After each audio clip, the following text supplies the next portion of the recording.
नमस्कार, स्वागत है आपका हमारा समाचार में और मैं हूं आपके साथ दिव्या शेखावत। जैसा कि आप सभी को पता है कि पिछले कुछ दिनों पहले ही एक बड़ा प्रकरण हुआ था। जयपुर में एक गोलीकांड हुआ था शिव सिंह शेखावत और महिपाल मकराना के बीच। राष्ट्रीय करणी सेना और राजपूत सेना के बीच विवाद इतना बढ़ गया था कि मामले ने काफी लंबे समय तक तूल पकड़ा और इस मामले में एक नाम सबसे ज्यादा सुर्खियों में रहा था। वो नाम था गजराज सिंह का। क्यों रहा था वो तो गजराज सिंह से जब हमने बात की थी तो उन्होंने साफ तौर पर बताया था कि देखिए, इस पूरे प्रकरण में मेरा कहीं पर भी कोई हाथ नहीं है, मेरे पर बेफिजूल के इल्जाम लगाए जा रहे हैं। मामला यहाँ शांत नहीं हुआ, मामला अब भी वहीं का वहीं है। गजराज सिंह जी पर फिर से इल्जाम लगाए जा रहे हैं कि इस पूरे विवाद में इनका कहीं ना कहीं एक अहम रोल था। बावजूद इसके कि गजराज सिंह जी ने खंडन किया है इन बातों का कि मेरा इसमें कोई रोल नहीं था, कोई हाथ नहीं था, फिर भी मुझ पर इल्जाम लगाए जा रहे हैं। मेरे साथ गजराज सिंह जी हैं, उन्हीं से जानेंगे कि आखिर में बार बार इनका नाम क्यों सामने आ रहा है और इस पर ये क्या कहेंगे। गजराज जी, बहुत स्वागत है। नमस्कार हमारा समाचार को आपको। मेरा नाम क्यों लगाया जा रहा है मेरे को पता नहीं है। मैं तो अपने सोशल मीडिया के द्वारा और आपके द्वारा मैं ये कहना चाह रहा हूँ कि मैंने आज तक अपनी इतना बड़ा हो गया, मैंने किसी का गलत काम किया ही नहीं, ना गलत हूँ ना गलत काम कभी किया। और उसके बावजूद मेरा जिस प्रकार से नाम उछला जा रहा है सोशल मीडिया के अंदर, आज की तारीख में मैंने ये चीज़ नोट करी है कि किसी से माफ़ी मांगना गुनाह है। मैंने सबसे बड़ा गुनाह किया माफ़ी मांग के। समाज की नज़रों में माफ़ी मांगने का मतलब ये हो गया कि गजराज सिंह डरपोक है, गजराज सिंह कायर है। मैंने केवल माफ़ी इसलिए मांगी कि मेरे बड़े भाई के ऊपर जिस प्रकार से हमला हुआ या उन पे जिस तरीके से इस तरीके की दोनों मेरे बड़े भाई हैं। शिव सिंह भी मेरा बड़ा भाई है और महिपाल सिंह मकराना मेरा बड़ा भाई है। दोनों से मेरा कोई वेर नहीं है, दोनों मेरे बहुत सगे और बहुत ही पुराने ताल्लुकात है। महिपाल सिंह मकराना मेरे रिश्तेदार भी हैं और मेरे बचपन के साथी भी हैं। हमने दुख सुख के अंदर मैं उनके साथ रहा हूँ, वो हमारे साथ रहे, हमेशा मेरे काम आए हैं और कहीं कहीं मैं भी उनके लिए काम आया हूँ। कोई मेरे कभी किसी से रिलेशन ख़राब है ही नहीं, दोनों तरफ से। मैं इत्फाक से वहाँ पर था, इत्फाक से शिव सिंह जी की आप जो राष्ट्रीय करणी सेना में उसमें राष्ट्रीय महामंत्री था मैं। और मैं वहाँ पे हम ऑफिस के अंदर तो एक दूसरे बैठते हैं, जिस प्रकार आपके स्टूडियो में वैसे ऑफिस में था। मेरे मोबाइल को मैं प्रशासन द्वारा कहीं पर भी आप उस तारीख को अगर मेरे पास कोई कॉल आया हो, कोई फ़ोन आया हो, तो मैं चेक कराने के लिए तैयार बैठा हूँ, क्योंकि मेरे में गलत होंगी नहीं तो मैं क्यों डरूँ। मगर मैं इसलिए थोड़ा बहुत इसलिए कहा है कि मेरे दोनों भाइयों ने जिस प्रकार से ये जो हुआ ये बहुत गलत हुआ था, तो मेरे अंदर आत्मा बड़ी झिझोर गई कि मेरे सामने इस तरह की जो कांड हुआ है वो गलत हुआ। तो मेरे भाई लोग हैं, जो मेरे शिक्षक है, जो मैं उनके साथ में उठता बैठता हूँ, डॉक्टर शिवराज सिंह राठौड़ है, यार मेरे फ्रेंड राजेंद्र सिंह जी हुए, काफ़ी सारे और भी लोग हैं, हमारे कालवी साहब शेर सिंह जी कालवी वगैरह हुए, काका बोलता हूँ उनको मैं। उन लोगों ने मेरे बहुत अजीज़ रिश्ते हैं उनसे। तो उन्होंने बोला गजराज बना आप जो हो गया, मगर आप महिपाल बना के बहुत अजीज़ हो, तो आपको ना महिपाल बना के पास में जाके माफ़ी मांग लेनी चाहिए। तो मैंने कहा क्यों, क्या दिक्कत है मेरे को माफ़ी मांगने। और मेरे अजीज़ जो डॉक्टर शिवराज जो डायरेक्टर, उन्होंने बोला कि क्या दिक्कत है, गजराज का अच्छे रिलेशन है तो मांग सकता है। तो मैं अपना दिल बड़ा करके और उनसे मैं माफ़ी मांगने गया। और जिस प्रकार से माफ़ी मांगने का मतलब ये कि गजराज ने पाँव पकड़े, हाथ पकड़े, भाभी साहब के पकड़े, क्या हो गया, मैंने पाँव पकड़ लिए, मेरे बड़ा भाई है, मैंने उनके पाँव पकड़ लिए तो गलत थोड़ी कर दिया मेरे बड़े भाई का। और भाभी साहब वो बड़े हैं तो मैंने उनके अगर उनसे माफ़ी मांगी, अगर मेरा कहीं पर भी इसमें हाथ नहीं है। मगर जिस प्रकार से महिपाल साहब को पता नहीं ध्यान है कि नहीं है, मेरे को पता नहीं, मेरे सोशल मीडिया पे यूट्यूब पे मेरे को बार बार में बार बार में डाल रहे हैं गजराज सिंह ये शख्स, इसने माफ़ी मांगी, इसने जाके पाँव पकड़े, एक शख्स ने जाके महिपाल सिंह जी पे हमला हुआ था, ये गजराज सिंह नाम का शख्स है, इसके कारण हुआ। तो मैं जाके मतलब मैंने माफ़ी मांगने का मतलब यह है कि मैं गुनाहगार हो गया। और मैं अभी भी कठिन सत्य की बात करूँ, मैं अपने समाज को, मेरे समाज के जितने भी मेरे भाई इस हमारा समाचार द्वारा जो सुनेंगे, मैं आज भी कह रहा हूँ कि मैं अपनी कुल जमुआ माता एक किस्म का कह रहा हूँ कि मेरी इस घटना में मेरा कहीं पर भी मेरे को ध्यान नहीं है। और मैं दोनों तरफ से कह रहा हूँ कि दोनों भाइयों की तरफ से इस तरीके की कोई घटना है नहीं कि दोनों में कोई प्लानिंग थी, कोई लड़ाई थी। ये कैसे हुआ, क्या हुआ, ये भगवान को ध्यान है और इसके अलावा किसी को ध्यान नहीं है। ये घटना हुई है बस। ये घटना इतनी बड़ी हो गई कि जो आज मतलब कि समाज के जो गणमान्य लोग हैं उन लोगों ने इसमें बीच में पड़ के आज दोनों में सलाम राजीनामा कराया। पर मेरे को आज लोग जिस प्रकार से गलत नज़र से देखते हैं, गजराज बना ने लड़ा दिया। मैं ऐसा आदमी हूँ नहीं, लड़ाने वाला हूँ नहीं। मैंने हमेशा समझौताओं के अंदर रहा हूँ, समझौताओं के अंदर काम किया, समाज सेवा करी है। जितनी उन लोगों ने सबसे समाज सेवा करी है, उतनी कहीं न कहीं गजराज सिंह ने भी समाज सेवा करी, करता आया हूँ और करूँगा। तो ओवरऑल बात यह है कि आपका इस पूरे प्रकरण में कोई हाथ नहीं था और कहीं ना कहीं जो कुछ लोग हैं वो जानबूझकर आपका नाम इस पूरे मामले में ला रहे हैं सामने।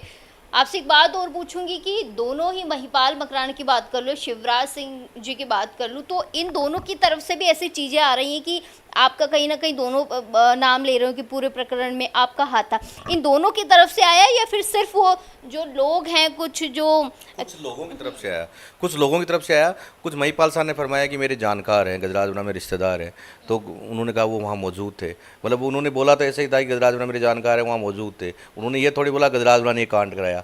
उनकी उस भाषा को यूज करके लोगों ने बोला कि गजराज सिंह ने, उन्होंने तो यही बोला था कि गजराज बना मेरे जानकार है, मेरे रिश्तेदार है, वो वहाँ मौजूद थे।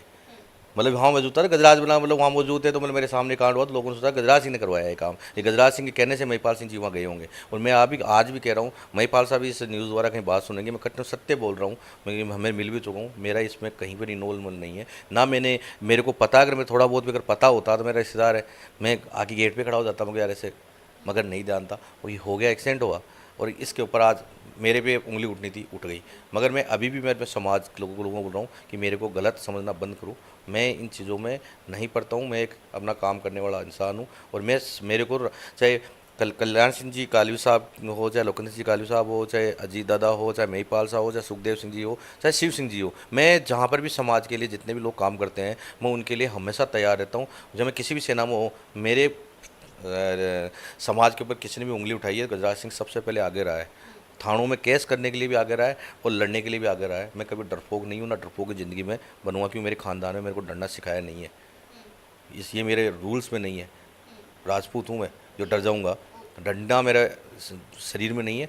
समाज से डरता हूँ कि मेरा समाज मेरे को जिस प्रकार से घटना हुई, समाज के लोग जो बड़े लोग हैं, इस तरीके से जो बातें लोग कर रहे हैं जो सोशल मीडिया द्वारा, वो मेरे को थोड़ा सा खटती है, बुरा लगता है। क्योंकि मैंने जो चीज़ मैंने करी नहीं, मैं उस बारे में मेरे को गुनाह बना रहा है, तो मेरे को थोड़ा लगता है।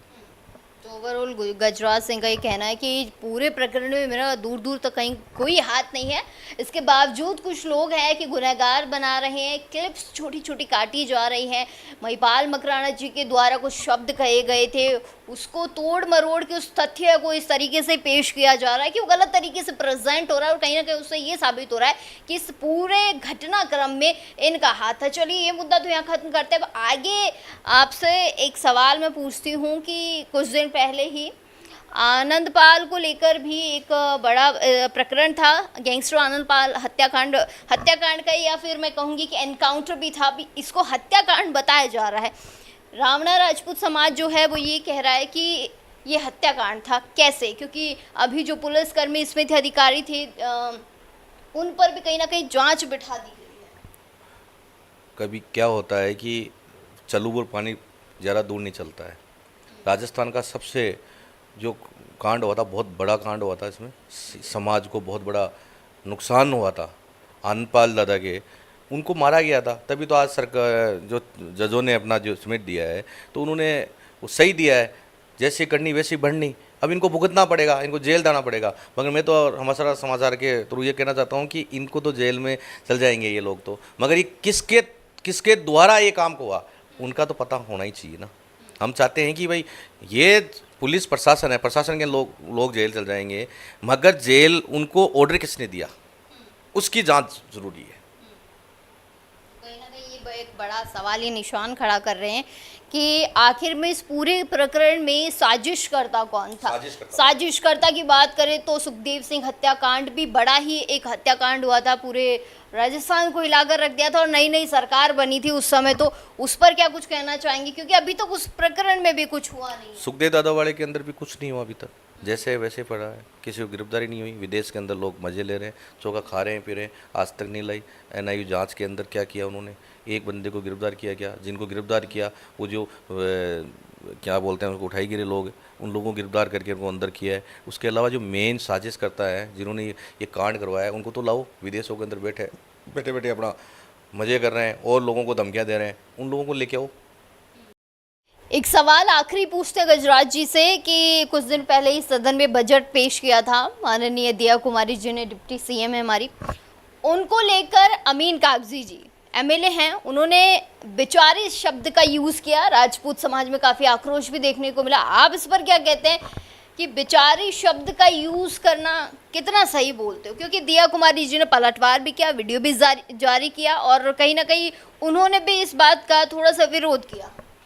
देखो, कांग्रेस वालों की तो क्या बुद्धि भ्रष्ट हो गई है। इन्होंने पहले भी महिलाओं की इज्जत नहीं करी है और ना आगे करेंगे। एक जो हमारे जयपुर की राजकुमारी है, ऊपर से सरकार की उप मुख्यमंत्री है, ऊपर से कितने सारे उनके पास मंत्रिमंडल है, वो साधारण सी महिला की इज्जत नहीं कर सकते। तो वो एक राजकुमारी हो चाहे उनकी तरफ, चाहे वो मुख्यमंत्री हो चाहे मंत्री हो, वो लोग इनकी इज्जत नहीं कर सकते, क्योंकि इनके साथ भी प्रॉब्लम है कांग्रेस वालों सभी के लिए। चाहे अमीन कागजी हो, चाहे जितने भी लोगों ने आज तक, मैंने एक चीज़ नोट करी है कि राजपूत समाज को हमेशा ये लोग, विधानसभा हो चाहे लोकसभा हो, हमेशा राजपूत समाज के लोगों को टारगेट करते हैं, चाहे महिला हो चाहे जेंट्स हो। अभी थोड़े दिन पहले आपको ध्यान था, इन्होंने दिया कुमारी जी बजट पढ़ रहे थे और वो एक महाशय जी किस तरीके से उन्होंने अपने गड्ढों को गिना रहे थे। तो ये बजट सबके लिए था, वो राजपूत समाज के लिए थोड़ी था। और वो विचारी शब्द जिन्होंने यूज़ किया ना, उनकी बुद्धि भ्रष्ट। मैं तो भगवान से प्रार्थना करता हूँ कि उनको सद्बुद्धि दे और महिलाओं की इज्जत करे। कांग्रेस की आदत पड़ गई है इस तरह विचारी शब्द लगाने का, तो ये आदत है उनमें, तो इन चीज़ का कुछ कर नहीं सकते अपन। तो मैं तुमको सद्बुद्धि भगवान से मांगता हूँ कि उनको सद्बुद्धि दे भगवान कि महिलाओं की इज्जत करे। चलिए, बहुत शुक्रिया गजराज जी। तो आपने देखा कि गजराज सिंह जी ने उन पूरी बातों का खंडन किया जो शिव सिंह शेखावत और महिपाल मकराना के बीच जो विवाद हुआ, मामले ने बहुत तूल पकड़ा काफ़ी दिनों तक। इवन दोस्त आज तक भी जो बात होती है तो उस वैशाली वाले गोलीकांड की बात ज़रूर होती है। कहीं ना कहीं इनका नाम साफ तौर पर उस गोलीकांड में आया था कि कहीं ना कहीं इनकी मौजूदगी थी और इनकी शह में ही ये गोलीकांड हुआ है। लेकिन इन्होंने साफ तौर पर खंडन किया है इस बात का कि मेरा उस पूरे गोलीकांड से कोई लेना देना नहीं है, सिर्फ मैं वहाँ उपस्थित था एक महामंत्री के तौर पर, क्योंकि मैं पार्टी से जुड़ा हुआ था, तो मैं वहाँ सिर्फ मौजूद था, बाकी मेरा इस पूरे वाक़ये से कोई लेना देना नहीं है।